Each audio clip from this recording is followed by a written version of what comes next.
But if you've got what you know, that focus, the target, and you got the toolbox, and you're still not getting what you want, it's because you got inner conflicts. That's the third pillar. You've got to resolve your inner conflicts. Because that, as I try to explain to you, 80% of success in anything is your psychology and 20% is the mechanics. So those inner conflicts are when you take 2 steps forward and you pull 3 steps back. Right? When you say, boy, I'm totally committed to this, but you don't follow through. This is my expertise, the why guy part. Why? Why do you keep saying you want this? You have crystal clarity, and you have the tools, and you're still not getting it. There's a conflict in you. You want to be totally successful, but you're afraid at some level that if you are totally successful, you will not be loved. You'll be rejected.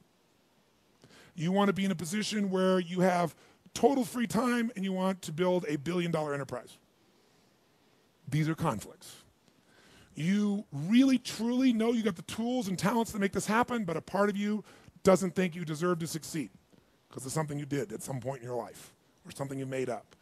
Or you think making money or being successful economically is not spiritual.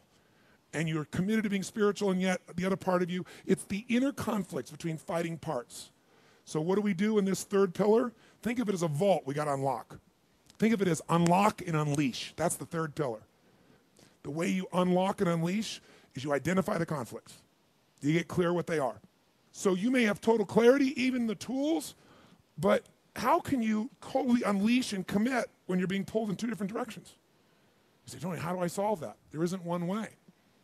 You've got to get clear about what's most important to you today, not what you think you should do based on an old blueprint, an old belief system, your parents, society, your friends.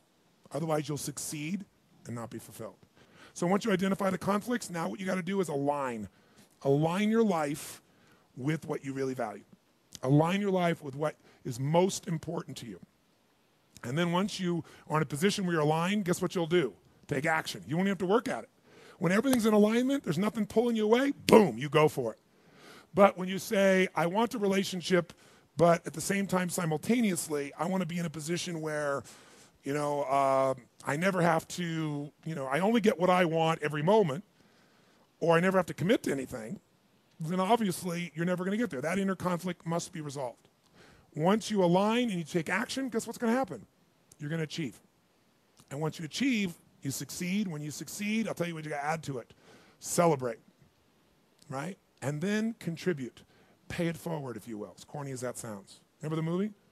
Pay it forward. Don't pay it back. Take what you've got, what you've learned, and bring it to someone else. And if you bring it to someone else, it continues that cycle of fulfillment, of joy, of meaning.